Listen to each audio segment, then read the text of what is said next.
7.625 son casos de SIDA y otros 182.000 personas infectadas viviendo con el virus. La mayoría de ellas no lo saben y nosotros no las conocemos. La mayoría ya están muertos. Se estigmatizó, se decidió que tenía que ver con la vida sexual de los homosexuales y no tiene nada que ver con la vida sexual. Empiezan a aparecer a principios de los 80 y se empieza a hablar de que hay una plaga gay. No se sabe la causa. Saber que uno es seropositivo, pues es la muerte, ¿no? ¿Está avergonzada? No, me daba asco. Me daba asco la vida, ya, o sea, no sabes ni qué, para qué vivir. Sientes tan angustiado que ya digo, cuando sabes que todo es mentira, que todo es una más bien homofobia, un racismo horrible contra las personas homosexuales, los pobres, los negros, que es general. Dices, ¿cuándo? ¿Dónde? ¿Cómo cabe tanta porquería, ¿no, en este mundo? In a few moments, you think your life is end, the death was inevitable, or something like that. What feel a human being like you, a sensitive human being? I believed with all my heart that I only had 5 years to live, like they told me. It was funny because in 1992 when I tested positive, they said, you test positive, that means you're going to die in 5 years and there's no medications we can give you right now because you're too healthy. So I was left on my own to a certain extent to discover my own path. Bastaba con que dijeran que tú tenías un leve contacto con pacientes con SIDA en un lugar para que no pudieras ni tocar a las esposas de los señores en tu consultorio porque las ibas a infectar. Sí. Yo soy católico, no, como decimos, no mucho, ¿no? Pero al salir de la iglesia me daba risa, ¿no? Risa que al salir de la iglesia de misa los domingos, yo le daba la mano a alguien para y ya en el pórtico, afuera, en la calle. Hasta luego. No, Juan, no. ¿Te quitaban la mano? Sí, ¿tenías miedo que los infectaras por tratar pacientes con SIDA? Y te das cuenta que la discriminación que hay, yo perdí amigos, familiares, conocidos por lo mismo, ¿no? Y te enfrentas a una sociedad que muy dura, muy fuerte, muy pesada el ambiente. Tuve relaciones sexuales con mi expareja durante casi 4 años sin preservativo y él no se contagió. No se infectó, dio negativo en la prueba de ELISA. Perdón, la pregunta está absolutamente ajena a cualquier curiosidad malsana, simplemente para diagnosticar la situación. ¿Ustedes han seguido teniendo relaciones sin protección? Completamente. Sin protección y tú sigues negativo. Tú sigues negativo. Completamente. ¿Cómo descubriste que todo lo que te habían dicho sobre el SIDA no era cierto? Pues yo empecé a dar por mí mismo porque ya vomitaba y luego dejaba el tratamiento una semana y comía y me estaba yo bien, no vomitaba, no tenía diarreas, me establecía yo bien, volví a tomarlos y otra vez venían las consecuencias, mareos, todo, como si estuviera drogado pues.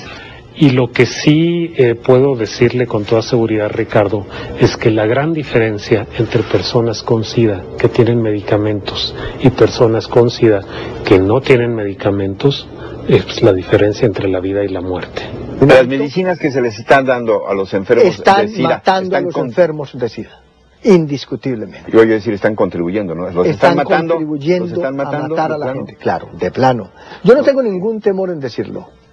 Están matando a los enfermos. Adrián Lavanzat, 11 años ya que te declararon seropositivo y te veo muy bien. Así es, Ricardo. Hace 11 años sin tomar ni un solo medicamento. Entonces, ¿qué rayos es el SIDA? ¿Se contagia o no se contagia? ¿Es necesariamente mortal? ¿Es nada más entre homosexuales? ¿Se cura o no se cura? ¿Y qué tal si todo lo que crees sobre el SIDA fuera falso, como plantea este libro?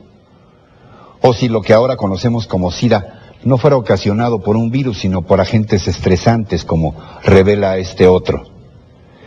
Aquí en TV Azteca comenzamos hoy una serie estrujante en Reporte 13. SIDA, toda la verdad. ¿Alguien ha visto el VIH? Y el SIDA se cura. TV Azteca presenta Reporte 13 con Ricardo Rocha.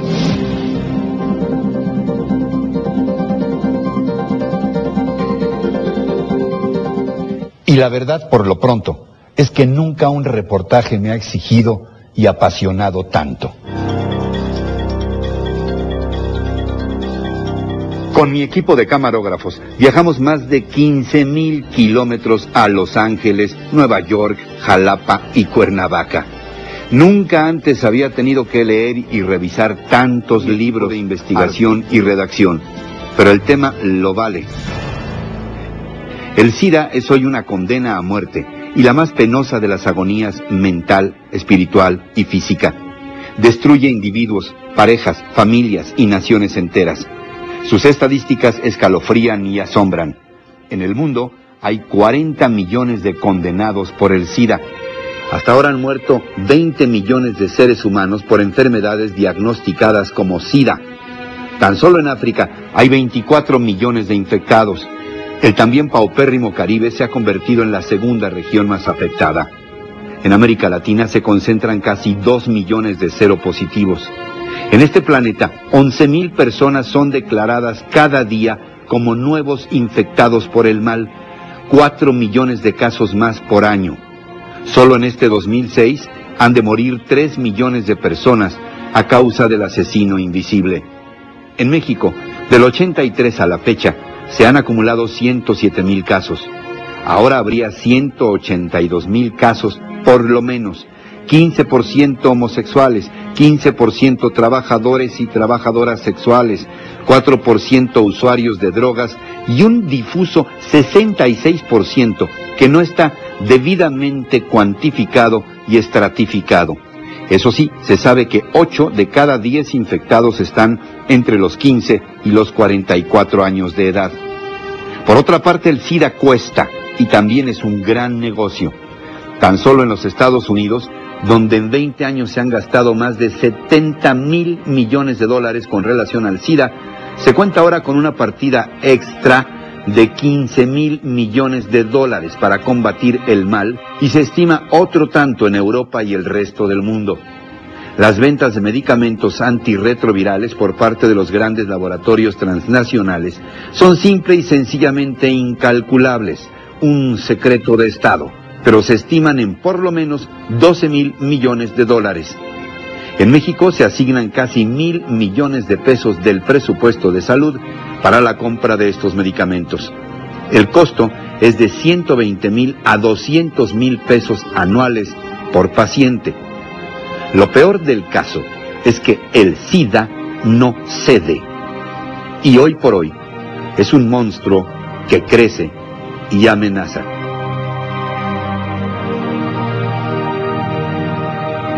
En los meses recientes hemos recogido testimonios no solo de la definición tradicional del SIDA, sino sobre todo de la llamada disidencia del SIDA, conformada por un grupo de investigadores, científicos, médicos y activistas sociales que están proponiendo una nueva visión realmente revolucionaria sobre la verdadera naturaleza del SIDA. El cuestionamiento cada vez más serio sobre la existencia o no del VIH y por supuesto sobre las posibilidades de cura del SIDA. Esto es algo de lo que hablé con ellos.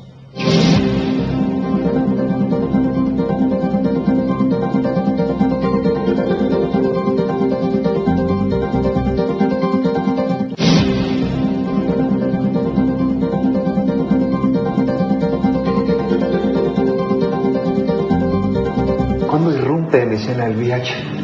Exactamente el 23 de abril de 1984.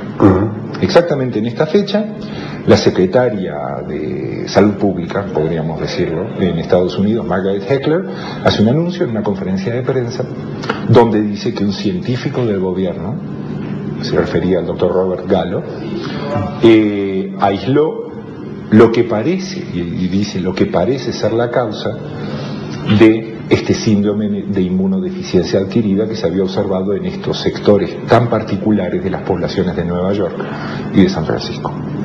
Ahí estamos. Entonces anuncian que es un retrovirus, el probable causante de este cuadro de inmunodeficiencia adquirida.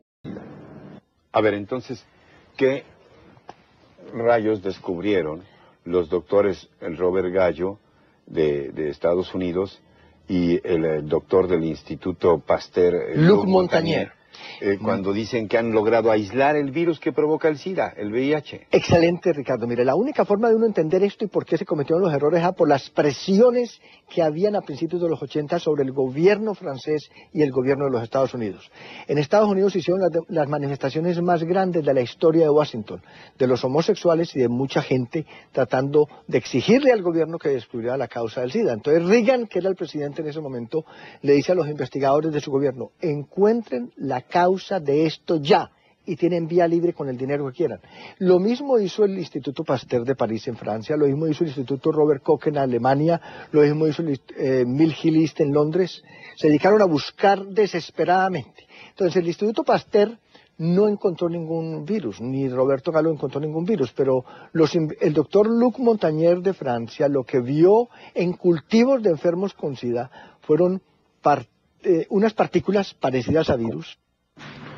En esos años se empieza a pensar, y las primeras hipótesis que aparecen, es que quizás los gays de ciertas subculturas, porque no todos, en particular en Nueva York y en San Francisco, quizás tienen comportamientos particulares que los ponen en riesgo para desarrollar una inmunosupresión o una inmunodeficiencia, que a su vez hace que sean más susceptibles a ciertas enfermedades que normalmente no se ven en el resto de la población. Enfermedades que se conocían, porque inmunodeficiencias ha habido desde siempre, y hay muchas razones para una inmunodeficiencia. Entonces, esto es principios de los 80, y se proponen una serie de hipótesis que se llaman las hipótesis de estilo de vida. A lo mejor estos miembros de ciertas subculturas gay en Nueva York, en San Francisco, hacen ciertas cosas, tienen ciertas prácticas de vida, quizás consumen ciertas drogas, que de alguna manera los inmunodeprimen. Y esto es como se manejó hasta 1984. Estamos hablando del 80, 81 hasta el 84. ¿Qué tiene de especial esta gente? ¿Por qué se están empezando a morir o a sufrir enfermedades conocidas, pero que normalmente no ocurren? Sí. O que son muy raras. Pero doctor, de acuerdo a tu experiencia, ¿qué es lo que realmente provoca esto que conocemos como SIDA? Cada paciente tiene su problema. Entonces lo que interesa, Ricardo, es que hacer un protocolo individual en cada paciente y estudiarlo. Un protocolo que quiere decir una vía de solución para... Una vía, hacer un estudio que se llama medicina integrativa, que es lo que se viene ahorita desde el futuro, y hacer un estudio individualizado, porque, por ejemplo, pues tenemos lo que decía yo, la geografía diferente del SIDA en diferentes continentes. Abocado a la Ciudad de México, ¿qué me he encontrado? Bueno, todos son jóvenes, número uno. Número dos, las drogas están presentes en casi todos. Las adicciones. Entonces, malnutrición, tuberculosis, depresión y más que nada enfermedades venéreas. Estrés, pero enfermedades venéreas. Entonces, lo que tenemos que poner los aspectos psicológicos en un lugar y los aspectos infecciosos en otro, ¿no? Para mí que casi el 80% son infecciosos, Ricardo. ¿Cuál es la diferencia entre tener SIDA y tener la infección? Que la persona que tiene la infección puede no tener ninguna manifestación de ningún tipo. SIDA sí pueden ser desde pérdida de peso importante, diarreas muy frecuentes, neumonía por un organismo que se llama neumocistis. No es algo normal o frecuente que una persona joven desarrolle una neumonía. Neumonía normalmente lo asocia uno con personas ya de mayor edad. Otra que antes se presentaba mucho antes de que hubiera los medicamentos, y todavía se llega a presentar en algunas personas que llegan muy tardíamente a los servicios de salud, es el sarcoma de Kaposi, que es una especie de cáncer de la piel. ¿Por qué un sarcoma de Kaposi?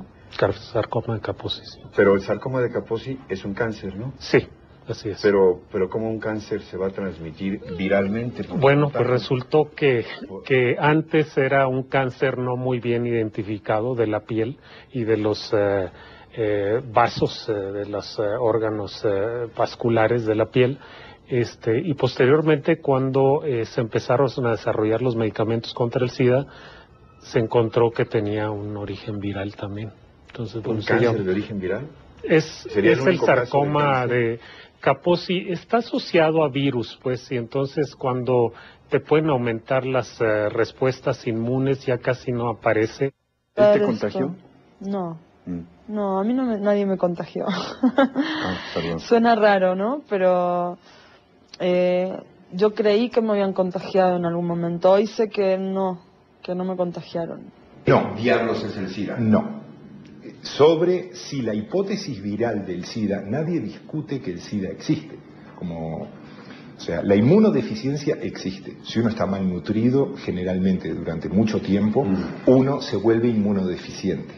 Uno puede volverse inmunodeficiente por un montón de razones. La malnutrición es una muy común, pero por ejemplo, si uno tiene enfermedades recurrentes, eso puede resultar en que el sistema inmunitario eventualmente se ve superado y uno no puede defenderse de otra agresión microbiana. De estrés. Por eso, exactamente. Hay muchas razones que pueden llevar a una inmunodeficiencia adquirida. La hipótesis para el SIDA en particular era que esta inmunodeficiencia adquirida era adquirida por un virus. Y eso a uno lo volvía susceptible a todas las enfermedades, que son como 30 enfermedades, que se definen como asociadas al SIDA. Pero el virus en sí no causa ninguna enfermedad. El virus a uno lo deja más débil, más indefenso frente a otras enfermedades, como por ejemplo esto que le comentaba de estos tipos de neumonía. ¿Qué es entonces el SIDA? ¿Un quiebre del sistema inmunológico? El SIDA es un colapso completo del sistema inmunológico. Mire, antes del SIDA, antes de 1981, ya habían inmunodeficiencias. ¿Por qué? Porque, debo explicar la diferencia entre antes y por qué el SIDA sí es nuevo y es una enfermedad verdadera. Antes de 1981 a una persona le podían dar infecciones. El sistema inmune tiene tres funciones: nos defiende de infecciones, nos defiende de cánceres y nos coordina todos los órganos y sistemas del cuerpo. Entonces, si se deteriora la parte de defensa, nos dan infecciones. Si se deteriora la parte de vigilancia de tumores, nos dan tumores y cánceres. Si se deteriora la parte de homeostasis o equilibrio metabólico, nos da diarrea, nos da demencia, se cae el cabello, perdemos de peso, etcétera, etcétera. Entonces, antes de 1981 a una persona le podían dar infecciones o tumores o alteraciones metabólicas, pero no las tres cosas al mismo tiempo. Eso es nuevo. En 1981 se inaugura una nueva era en la historia de las enfermedades del hombre con el SIDA, donde hay un colapso completo del sistema inmune. Y no solamente hay un colapso del sistema inmune, Ricardo, sino que cuando uno se expone a tóxicos, a cocaína, heroína, a los tóxicos, al campo electromagnético, a toda la cantidad de tóxicos que hay hoy en el mundo, o a la pobreza exagerada del África, de Haití, de Trinidad y Tobago, de los lugares pobres de México, de los lugares pobres de todas nuestras ciudades de los países latinoamericanos, pues lo que sucede cuando uno se expone a esto es que se va colapsando, se va agotando el sistema inmune hasta que se colapsa, pero al mismo tiempo todos los demás órganos y sistemas se debilitan. Entonces, en el SIDA no solamente hay un colapso del sistema inmune, sino que están deteriorados los otros órganos y sistemas. Entonces, lo que nosotros estamos haciendo con la persona con SIDA es que no solamente le estimulamos el sistema inmune, sino que chequeamos cómo están sus glándulas, cómo está el hígado, cómo están las suprarrenales, cómo están los riñones, cómo están los pulmones, y estimulamos todos los órganos y sistemas. Le llaman estudio de ELISA, de Western Blot y de la PCR. Realmente se ha creído que estos estudios detectan infección, ¿sí? Y que uno, a la hora que es positivo en esos estudios, es portador de un virus, ¿sí? No es portador de un virus, ¿sí? Los estudios son de anticuerpos, ¿sí? Y lo único que detectan son anticuerpos en la sangre. Y uno puede reaccionar positivo a esos estudios, ¿sí? De anticuerpos sin tener el famoso virus. ¿Ustedes cómo definen al SIDA? ¿Una enfermedad originada por un virus, el VIH?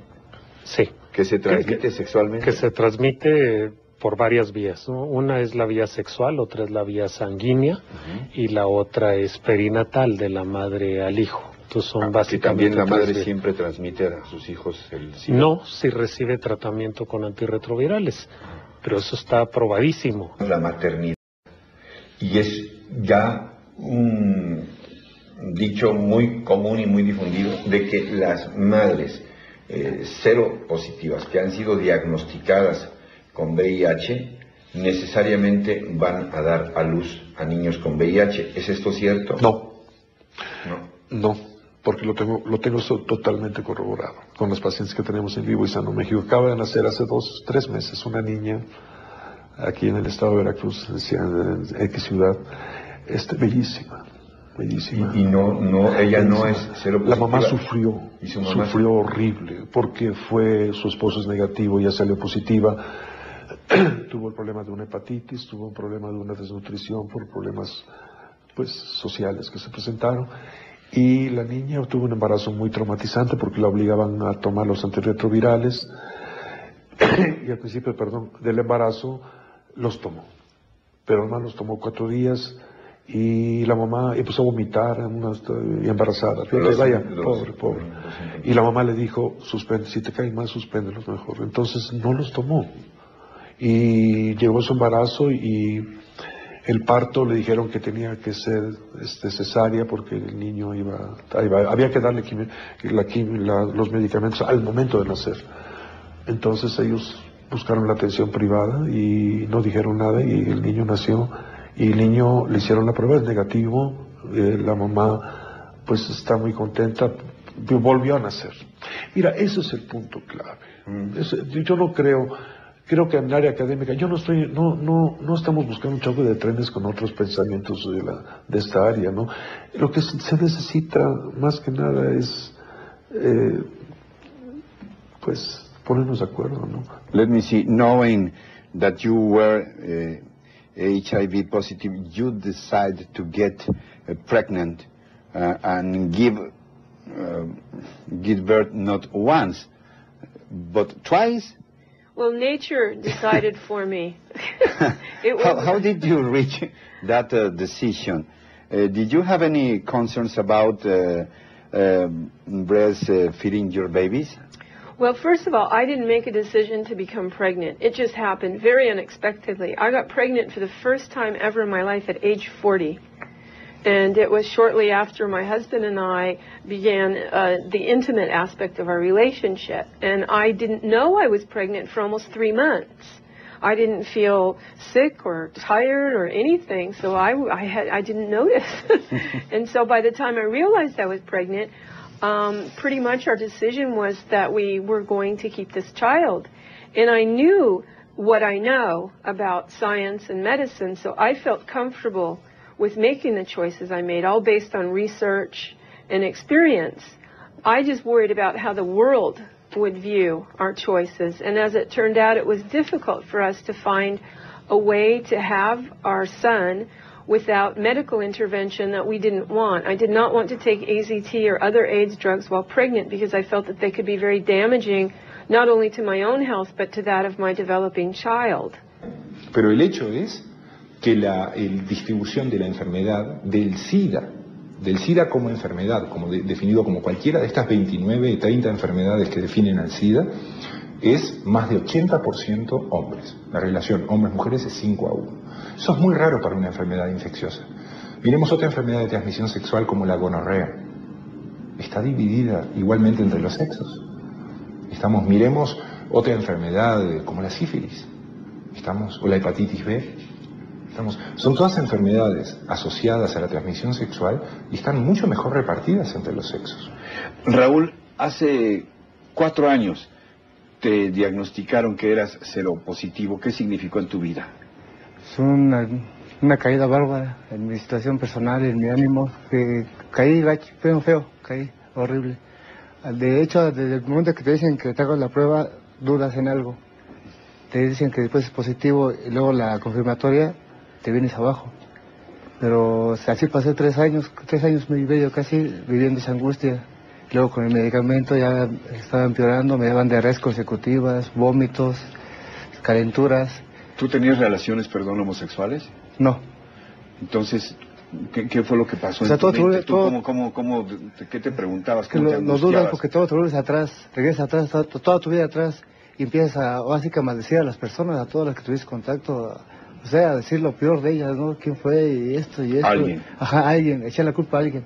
Fíjate que mi papá también, a él lo diagnosticaron seropositivo ahorita ya tendrá unos entre 13 y 15 años que lo diagnosticaron. Él nunca se medicó y ahí está todavía. Mi mamá nunca se contagió y bueno, ella ya está muerta, murió de un ataque al corazón. Ay, perdón. Mi mamá murió en un ataque al corazón y nunca se contagió, nunca fue VIH positiva. Entonces cuando me enteré, pues sí fue un golpe duro, ¿no? Que te digan, tienes algo que te puedes morir dentro de meses, como dentro de años, como por ahí no. O sea, era también como que nadie sabía bien qué. La enfermedad empieza en la comunidad homosexual, porque la comunidad homosexual americana, no toda, pero un sector de la comunidad homosexual americana en la década de los 70 se vuelve terriblemente drogadicta. Comienzan a utilizar toda clase de drogas. Empezaron con marihuana, luego cocaína, heroína y tachas, anfetaminas de todo tipo, cristal, speed. Y había una droga muy favorecida por cierto sector de la comunidad gay que se llama popularmente poppers, o que en términos químicos son nitritos de amilo y butilo. Es un afrodisíaco químico que se inhala y produce una excitación sexual y euforia momentánea. Los nitritos de amilo y butilo son lo que destruyen el sistema inmune y causan el SIDA en algún sector de la comunidad homosexual. En cada grupo de personas que desarrollan la enfermedad, usted siempre es capaz de encontrar la causa de la enfermedad. Es lo que yo llamo en mis libros y en mis publicaciones agentes tóxicos o agentes estresantes, Doctor Saavedra, ¿cuál es su opinión en principio de este movimiento que se ha llamado de los disidentes de la tesis oficial del SIDA, que propone la búsqueda de una serie de tesis contrarias a las que se han manejado oficialmente hasta ahora con relación al diagnóstico y tratamiento del VIH-Sida? ¿Qué opina usted de estos estudiosos e investigadores? Sí, mire, bueno, supongo que son estudiosos e investigadores, pero no necesariamente son científicos.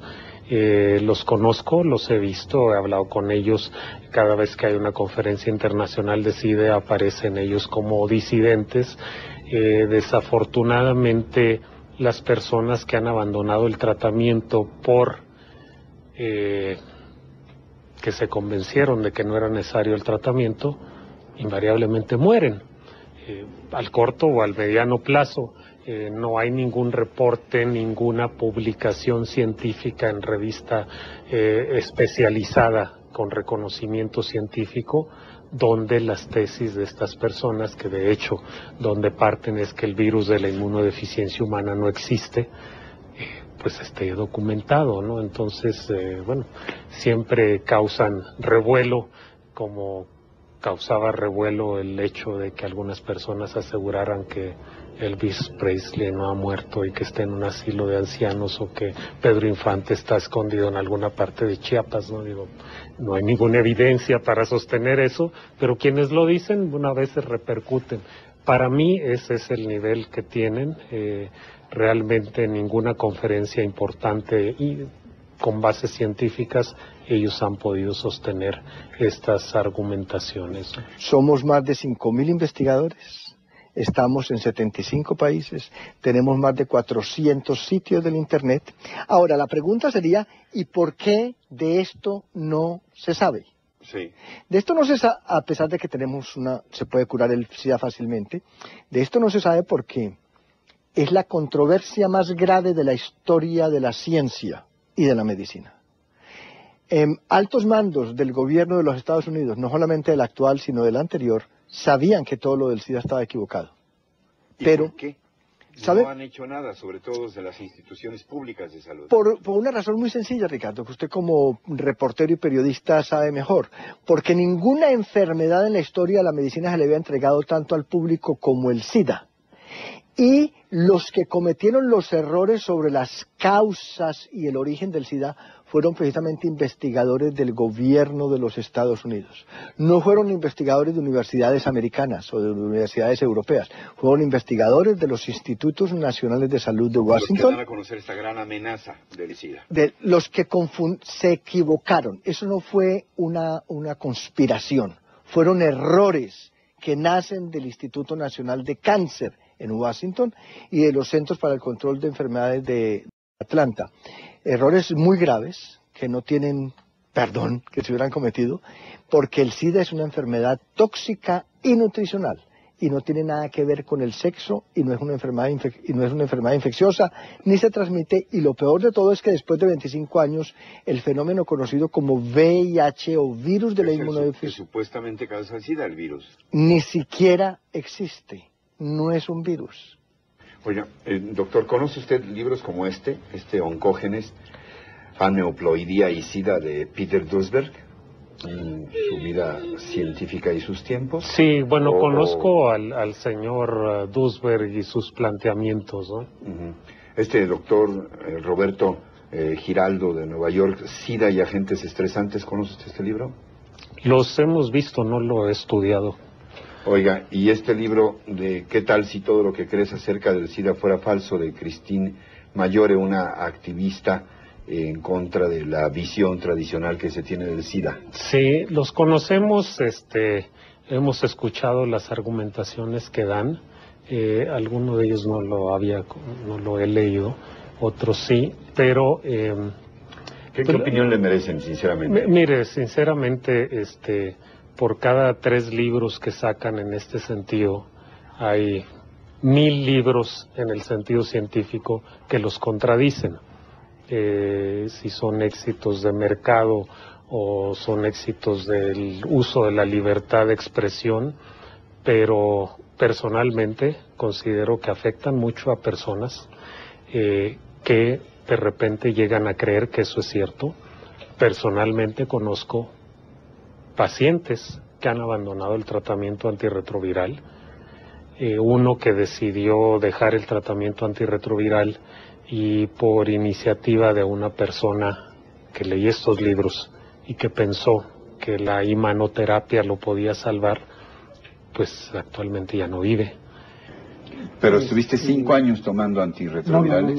No, yo, fueron 5 meses los que tomé antirretrovirales y fue una situación horrible el proceso de tomarlos, en el organismo, las reacciones, horrible. Cuando yo me enteré que había, que no existía el VIH, que es una intoxicación, es tóxico nutricional el problema.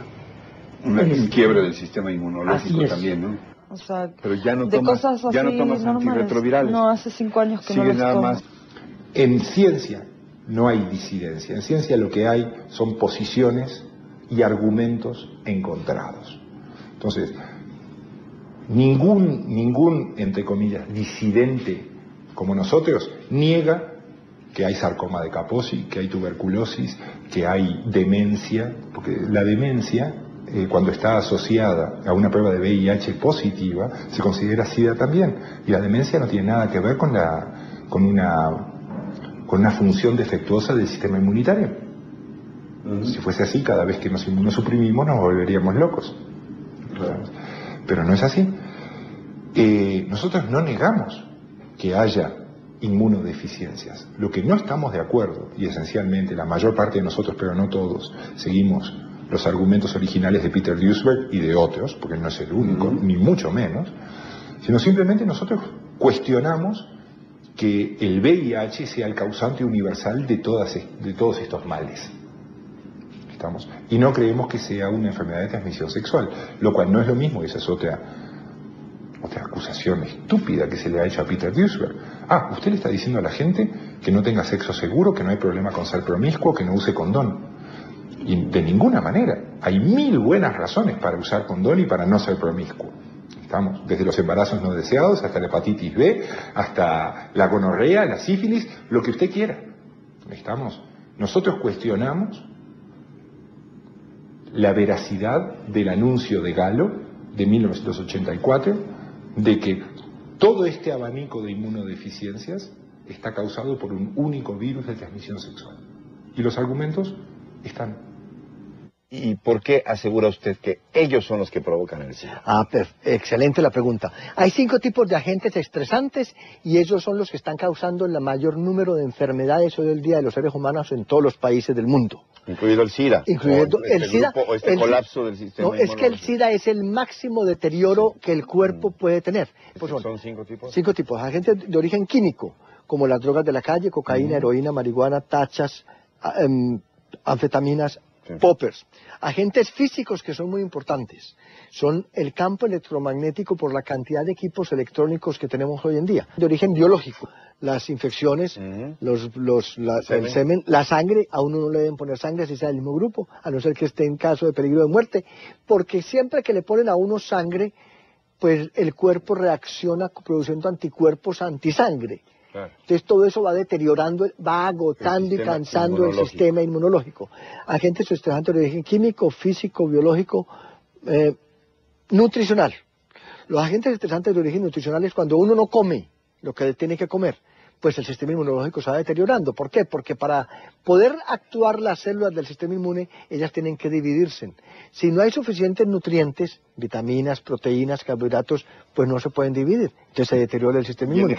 Y el quinto grupo de agentes tóxicos o agentes estresantes que deterioran el sistema inmune son muy importantes, es el estrés, es los agentes estresantes de origen mental. Es la ansiedad, la depresión, el pánico, que ya de eso lo explicamos ahorita. Entonces, generalmente cuando una persona le da SIDA, primero se vuelve seropositiva. ¿Por qué seropositiva? Porque por mucho tiempo ha estado expuesta a estos agentes tóxicos, se van liberando proteínas del estrés, se producen anticuerpos antiproteínas del estrés que se están detectando en las pruebas de ELISA y de Western blot, entonces da seropositividad. Y si sigue expuesta a todos estos agentes químicos, físicos, biológicos, mentales y nutricionales, tanto va el agua al cántaro que al fin lo rompe. Entonces llega un momento en que se colapsa el sistema inmune y empieza la enfermedad. Entonces comienzan las infecciones, los tumores, las alteraciones metabólicas y se consume la persona hasta que se muere. ¿Cuáles considera finalmente, doctor, que son las principales razones por las que no ha habido un avance definitivo sobre el problema del VIH-Sida, así como está concebida en esta tesis oficial? Yo en este caso, resuelto después de 25 años de la aparición del yo suscribo la hipótesis de Peter Roosevelt. Yo creo que el SIDA no es una enfermedad única causada por un único agente viral. Yo creo que el SIDA, estas 29, 30 enfermedades que llamamos el síndrome de inmunodeficiencia adquirida, son exactamente eso, 29, 30 enfermedades que deben ser tratadas cuando aparecen, no con antirretrovirales si están asociadas a una prueba de VIH positiva, sino que deben ser tratadas independientemente. Si yo tengo tuberculosis, yo quiero que me traten para mi tuberculosis, y no que me traten para mi tuberculosis y además me den antirretrovirales sumamente tóxicos, simplemente porque salí positivo en la prueba de VIH. Que dicho sea de paso, en la literatura científica hay 66 condiciones, y esto se lo tiene que haber comentado Christine Maggiore, que están reportadas que dan falsos positivos en la prueba de VIH, que fue lo que le pasó a ella. Una mujer sana, joven, va, se hace una prueba de rutina y sale que es positiva en la prueba de VIH, después va de nuevo y sale negativa, después va de nuevo y sale indeterminada. Y esto no es una pruebita cualquiera. Si yo salgo positivo en una prueba para alguna otra cosa, pues bueno, si es verdadero me tratarán y ya está. Pero un falso positivo es muy peligroso cuando el diagnóstico es una sentencia de muerte. En Reporte 13, la próxima semana, ¿alguien ha visto al VIH? Entonces, ¿el VIH es un fantasma? Pues mire, el asunto es, primero que nada, desde el comienzo, el VIH no se encontró en todos los pacientes que exhibían cualquiera de estas 30 enfermedades que definen al síndrome. ¿El VIH no existe? No existe. No existe ninguna evidencia científica de que exista. Ah, claro. ¿Por qué? Porque si le quitas la tuberculosis, le quitas la desnutrición, le quitas el herpes, le quitas toda la cosa de las drogas, los pacientes se recuperan. Se puede curar. Claro. Se puede curar. Se puede curar, Ricardo, y la parte más interesante es que se puede curar muy fácilmente y de una forma muy económica. Y esta es la parte que entramos en contradicción y por eso no se quiere saber de nosotros. Porque entramos en contradicción con las compañías farmacéuticas. Así llegamos al final. Los espero de nuevo en Reporte 13. Hasta entonces, hasta siempre. TV Azteca presentó Reporte 13 con Ricardo Rocha.